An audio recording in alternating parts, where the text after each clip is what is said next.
nag-uusap kami ng ex-com ko. And we asked ourselves, nasa na ba tayo ngayon? Inichua is able to establish that the student council is supposed to be student-centered. Lawrence Castro was able to define that the government is supposed to be student-driven. But we ask the question now, where we go? The executive board, Santugon answered, we go to the university. This is our vision, a pro-student university. At kailan pa ba siya magiging ganito kahalaga dahil centennial celebration na natin next year? What the way of celebrating 100 years of Lasallian presence here in the country than by actually improving the quality of student life here in the university. Gusto namin, paglakad mo sa Lasal at makita mo ang bakit estudyante, mag-a-agree sila sa'yo and they say, makikita nila, mag-a-agree sila when you say, alam nyo, ang sarap pala maging Lasaliano. Ang sarap maging Lasaliano kasi nararamdaman ko na para sa akin ang university ko. Ang sarap maging CCS student kasi nararamdaman ko na ang facility sa Gokeng Way maganda pala at updated.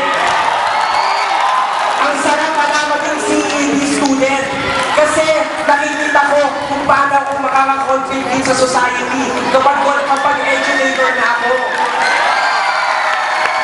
Ang sarap pala maging CNA student dahil magaling ako hindi lang sa specialization ko kundi sa lahat ng mga bagay.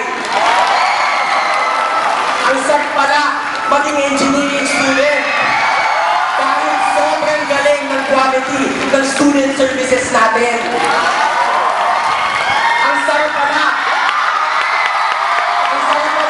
maging business student dahil pine-prepare ako para maging globally competent.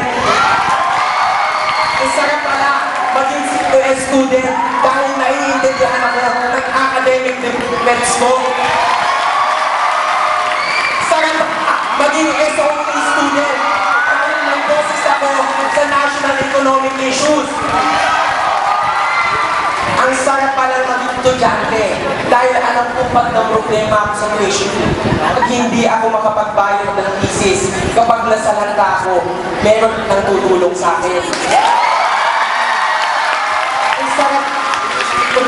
Ang sarap palang estudyante dahil alam ko na pinapaalam sa akin ng universidad ko kung ano ang nangyayari. Ang sarap pala kasi feeling ko secure ako sa loob at labas ng university. Ang sarap dahil nararamdaman ko na ang buong universidad nagtutulungan para ganahan akong mag-aral. This is our vision. We envision a university kung saan ang bawat estudyante kayang-kayang sabihin, ang sarap pala maging Lasaliano. And this is what Santugon will give you. Because this is the same Santugon that has always given you real answers and solutions. This is the Santugon that you, DLSU, always trusted. Ito ang Santugon na nagbibigay sa inyo ng mga bagay na nakikita, nararamdaman, na pakinabangan. DLSU, my Santugon family is asking you, believe that we can make it happen. And DLSU, I believe that I, Meg Gutierrez, can take you there. Leading a pro-student university, DLSU, I am Meg Gutierrez, the university student government president. Thank you.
But